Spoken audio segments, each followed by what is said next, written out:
Ndalemi në këtë moment tek një lajm i fundit, është Kryeministri Edi Rama pikërisht në prezantimin e 5 ekipeve finale të konkursit ndërkombëtar për kampusin e ri universitar Aleksandër Mojsiu. Angazhimin dhe mbështetjen e vyer që i ka dhënë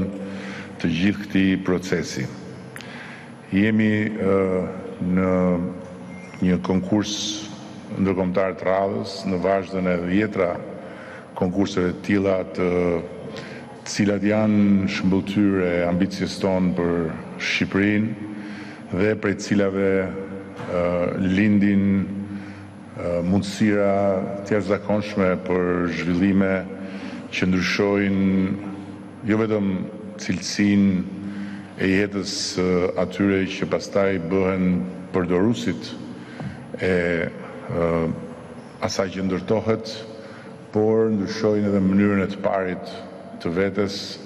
dhe të ardhmes të një komuniteti. Jemi shumë krenar që me qenë se jemi këtu në universitet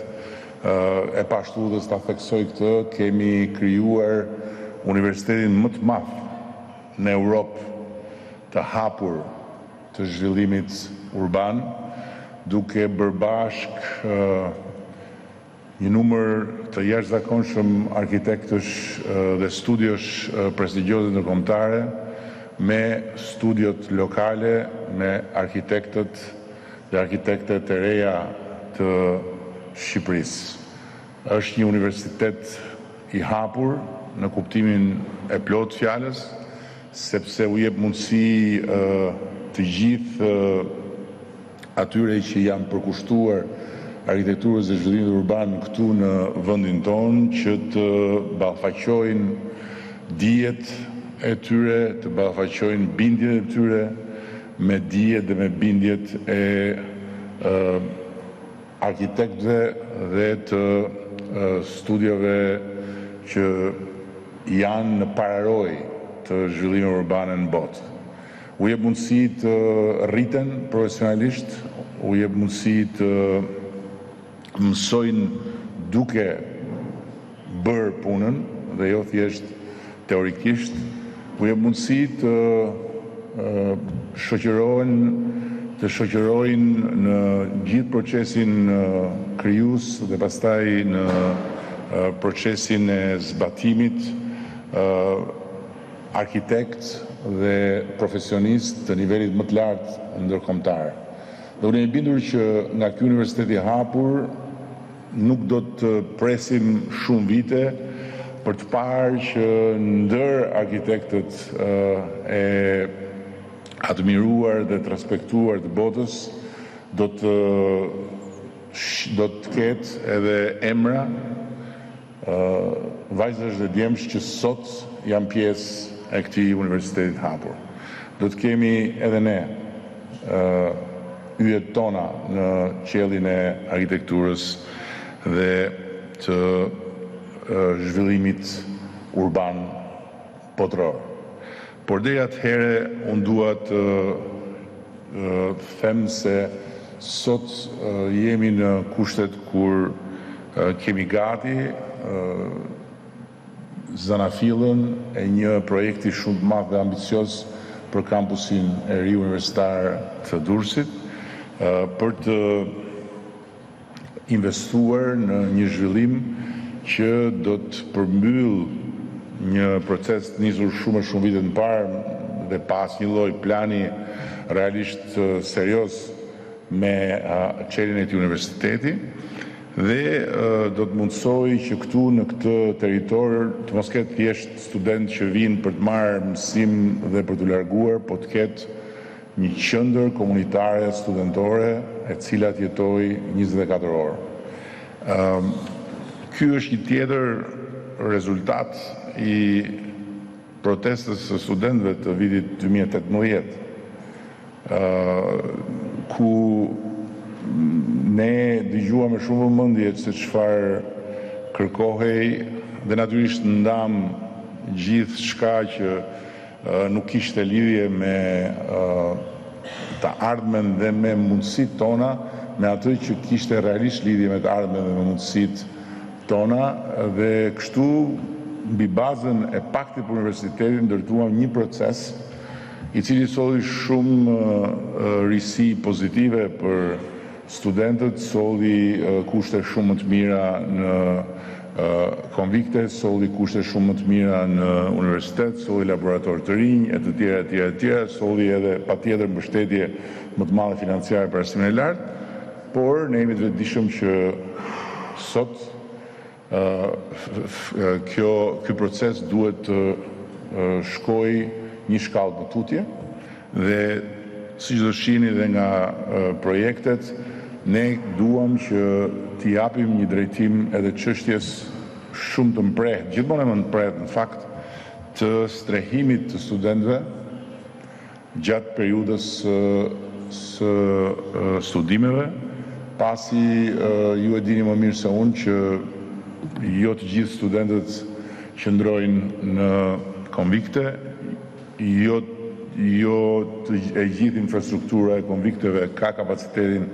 të përballojë kërkesat dhe shumë studentë marrin apartamente me qira në qytet, në Tiranë apo në Durrës, dhe kjo e rëndon buxhetin e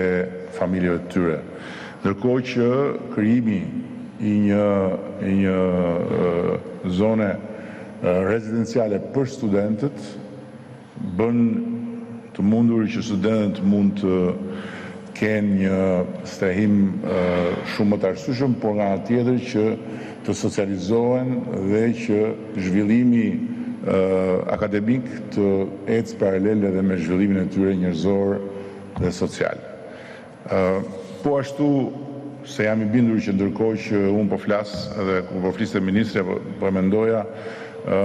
ata në Tiranë të Universitetit të Tiranës po shtrëmbrojnë buzët edhe nuk janë edhe aq të lumtur me çfarë po dëgjojnë, sepse kanë kohë që përpiqen për t'i dhënë një impuls edhe për t'i dhënë një zhvillim të ri kampusit të Universitetit të Tiranës. Nuk është ky kampus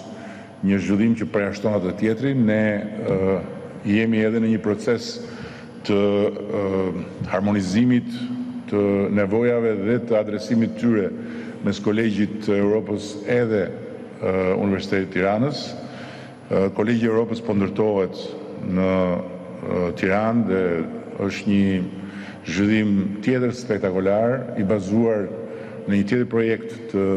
armatës tonë të arkitektëve ndërkombëtar, dhe aty do të krijohet mundësia që të ketë hapësirë të konsiderueshme edhe për Universitetin e Tiranës. Edhe dua ta mbyll me diçka që lidhet me këtë konkurs. Ky konkurs ka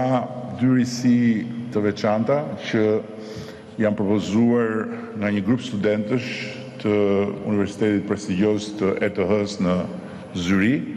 të cilët pikërisht se Shqipëria është bërë një adresë shumë tërheqëse për profesionistët e fushës arkitekturës dhe zhvillimit urban, dhe ne nuk kemi vetëm arkitektët e huaj që punojnë këtu, po kemi dhe plot të tjerë që vinë, që lidhen me ne, që bëjnë vizita studimore apo që duan të ndërtojnë bashkëpunime. Studentët e Zyriut kanë gati një vit që po bëjnë projekte kërkimore në Shqipëri dhe janë dy risi që aplikohen për herë të parë në një proces konkurimi. E para është krijimi një jurie studentore, e cila do të punojë në mënyrë të pavarur dhe do të punojë paralelisht me jurinë ndërkombëtare zyrtare, dhe duhet i falenderoj anëtarët e jurisë që kanë ardhur nga jashtë për të gjykuar këto projekte. Studentët do të bëjnë edhe një analizë dhe vlerësim të 5 propozime finaliste dhe do hartojnë një raport me konkluzionet e tyre që do t'ja paraqesin jurisë zyrtare përpara marrjes së vendimit përfundimtar prej saj.